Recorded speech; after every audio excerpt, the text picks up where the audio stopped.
Hai, jumpa lagi dengan saya Miss Ekspresi.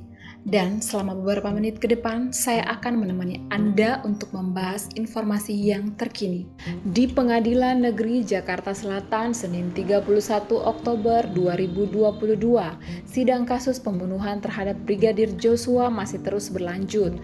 Beberapa saksi-saksi pun didatangkan. Pada kesempatan itu, Susi menjadi saksi dalam sidang lanjutan atas terdakwa Richard Eliezer atau Baradae.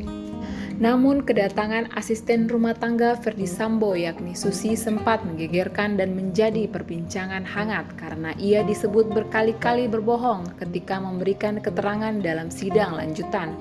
Lantas, kebohongan seperti apakah yang diungkapkan saksi Susi pada persidangan itu?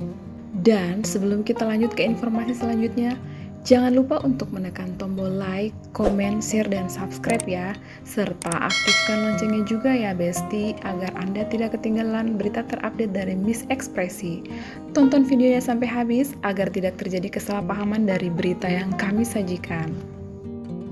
Susi, wanita berusia 30 tahun ini rupanya bekerja di rumah Ferdy Sambo yang berada di Jalan Bangka dan Saguling sejak Juli tahun 2020. Saat itu tugas yang diberikan kepada Susi yakni menyiapkan makanan dan mengurus rumah. Pada kesempatan itu, wanita berusia 30 tahun ini mengaku mengenal sosok Baradae. Hanya saja ia mengaku tidak memiliki hubungan keluarga dengan Richard. Dalam persidangan itu, hakim pun kemudian memberikan beberapa pertanyaan.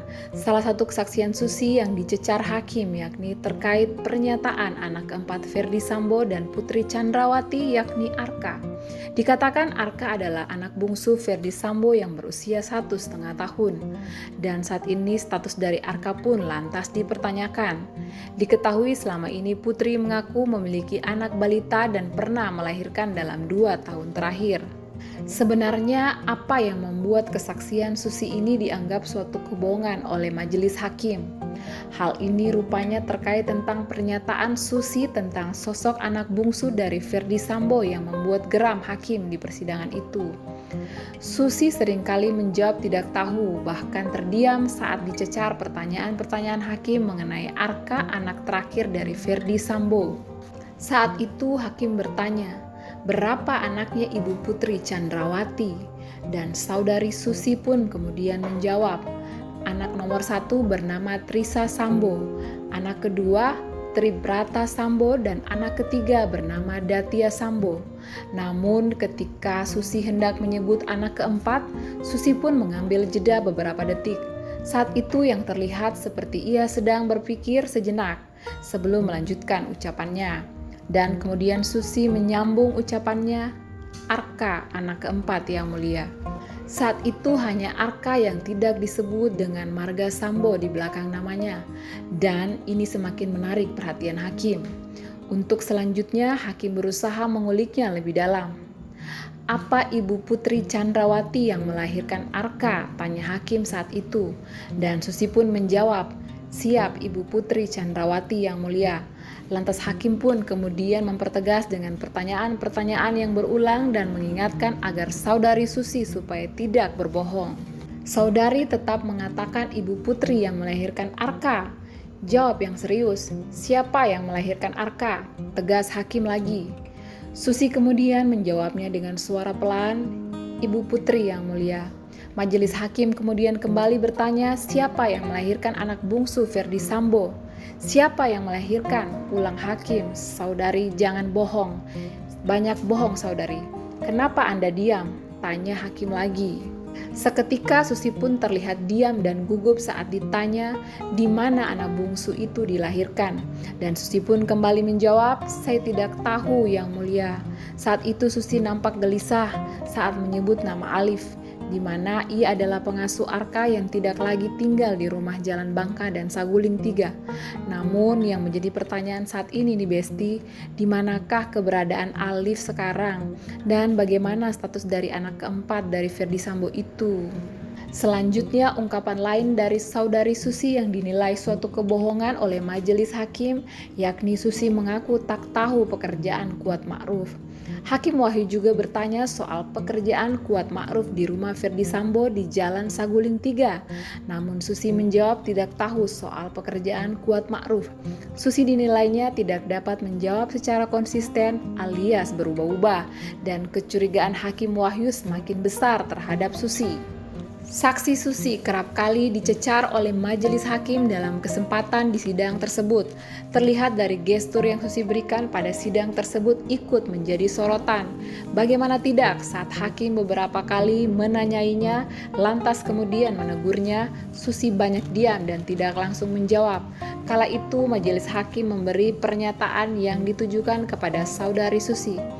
Ini saudari sepertinya main-main. Lantaran Susi dinilai hakim telah berbelit-belit dalam memberikan kesaksian di muka persidangan, selanjutnya hakim meminta agar Susi berkata jujur tentang apa yang ia ketahui.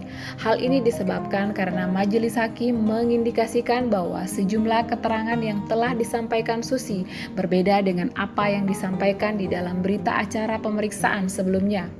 Atas tudingan tersebut, Susi yang merupakan asisten rumah tangga Sambo bisa terancam maksimal 7 tahun penjara jika terbukti memberikan kesaksian palsu, dan hakim bisa memerintahkan jaksa untuk menahan saksi. Dalam kesempatan terpisah, psikologi klinis dan dosen psikologi Universitas Negeri Yogyakarta, Chania Mutia mengungkapkan beberapa tanda-tanda orang yang sedang berbohong. Menurutnya, tanda tersebut bisa dilihat dari perubahan gerak-gerik tubuh dan cara berkomunikasi. Namun memang, tanda tersebut tidak selalu menandakan kebohongan, melainkan harus disesuaikan faktor konteks. Adapun beberapa tanda pernyataan yang mengandung unsur kebohongan yakni sering menghindari kontak mata jika orang tersebut terbiasa menatap mata saat mengobrol, kemudian dalam satu momen obrolan matanya kemana-mana, terdapat kemungkinan gerakan mata tersebut mengindikasikan suatu kebohongan. Selanjutnya, tubuh menjadi gelisah.